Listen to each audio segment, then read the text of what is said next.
Assalamualaikum warahmatullahi wabarakatuh. Alhamdulillah, walasta'inu min sururi anfusina wa ma fala hadiyalah wa ma yudhilhu fala hadiyalah. Asyhadu an la ilaha illallah wa asyhadu anna Muhammadar Rasulullah. Ah, Peluncuran bedah buku anak Malang, Putimang dan saya itu memang sangat menyentuh sekali, di mana anak-anak Indonesia ada yang termarginalkan, ada yang mengalami kekerasan baik verbal atau kekerasan fisik. Ini karya Profesor Irwanto, guru besar Atmajaya, guru besar psikologi yang eh, buku ini adalah sebuah buku penelitian sebagai gambaran anak-anak di Indonesia yang sekarang ini. Pertama itu membuka tentang perkawinan dini, perkawinan karena harta ya, karena perkawinan yang di bawah usia 16 tahun, lalu juga ada yang disebut dengan anak-anak dengan kekerasan verbal, kekerasan fisik, terus labeling pada anak. Hmm, Bagus sekali buku ini sangat membuka wawasan kita mengenai anak-anak di Indonesia yang katanya sudah apa ya sudah terjaga. Padahal anak-anak itu sendiri adalah eh, tanggung jawab kita semua, tanggung jawab yang sudah dewasa sebagai eh, tonggak penerus bangsa. Oke, memang di sini di bidang teknis tertentu ada anak-anak yang memang diharuskan seperti orang dewasa. Padahal tugasnya anak-anak yaitu secara psikologis yaitu bermain dan belajar.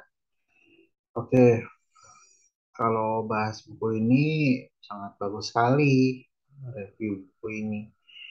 Jadi istilahnya membuka mata kita, membuka wawasan kita mengenai anak-anak anak-anak di Indonesia seperti apa. Mereka diajarkan kebencian, mereka eh, diajarkan eh, fanatisme, mereka diajarkan politik yang seharusnya tidak. Nah, bahasa-bahasa politik memang sangat ini ya, sangat sensitif karena politik di Indonesia itu bermacam-macam. Jadi, namun dari politik juga yang akan mensejahterakan masyarakatnya. Tapi sayangnya eh, akan keluar dari jalurnya ketika hanya mengejar kekuasaan semata. Jadi anak-anak di Indonesia itu sebenarnya mereka memiliki potensi-potensi baik, potensi-potensi kebaikan, potensi-potensi eh, yang membuat cerdas, misalkan seperti ya Olimpiade Matematika, Olimpiade Fisika, mereka juara. Eh, Seperti kita dapat eh, membuat anak Indonesia cerdas. Sebenarnya tidak ada anak yang bodoh karena eh, Profesor Rio pernah membuktikan bahwa tidak ada anak yang bodoh, cuman ada sistem belajar yang gimana membuat anak-anak itu bisa diterima oleh anak tersebut. Ya, seperti Profesor Rio menggunakan sistem mestakung, semesta mendukung, atau tidak untuk bahan-bahannya. Dan kadang di pendidikan juga suka tidak berpikir berlandaskan filosofis gitu. Misalkan ilmu matematika atau ilmu logika, dia hanya tetap bisa apa sih? Nanti kerja apa sih? Apakah cuma jadi guru saja? Tidak, karena eh, matematika secara sains untuk alat hitung, bangunan, dan segala macam gitu kan ya. Dan kehidupan sehari-hari. Eh,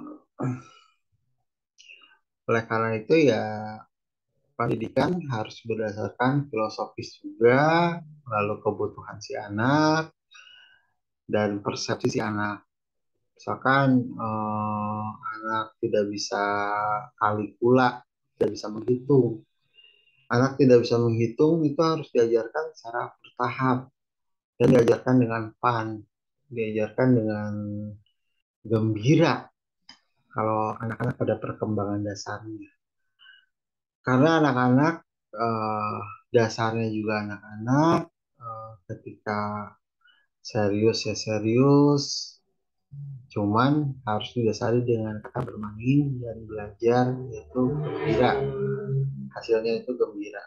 Karena anak-anak cerdas seperti punya konsentrasi yang baik itu seperti kita bermain, konsep bermain itu membuat anak-anak lebih cerdas, lebih bisa menggabungkan mana experience pengalamannya dengan kehidupan sehari-hari.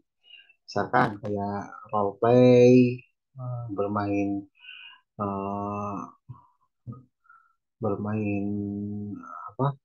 Bermain boneka atau bermain robot-robotan. Itu ada unsur-unsur ceritanya. Mereka mengeluarkan unsur cerita, mengeluarkan unsur imajinasi. Mereka mengembangkan daya bahasanya, mengembangkan satu aspek verbal. Lalu dari baca, dari huruf, mereka kalau diajarkan PAN, mereka bisa membaca suatu buku misalkan buku cerita yang berguna untuk penancapan moral, untuk penancapan bahasa, pembendaharaan kata. Dan di situ anak-anak itu kritis sebenarnya. Seperti saya mengajar uh, tadi uh, di perguruan Merpati Putih, anak-anak itu sangat kritis sekali kemarin. Tadi itu ada kita introduction mengenai atlet. Anak-anak sangat antusias belajar. Di situ saya bangga kalau anak-anak bisa menancapkan paling tidaknya budaya Indonesia ada dalam diri mereka.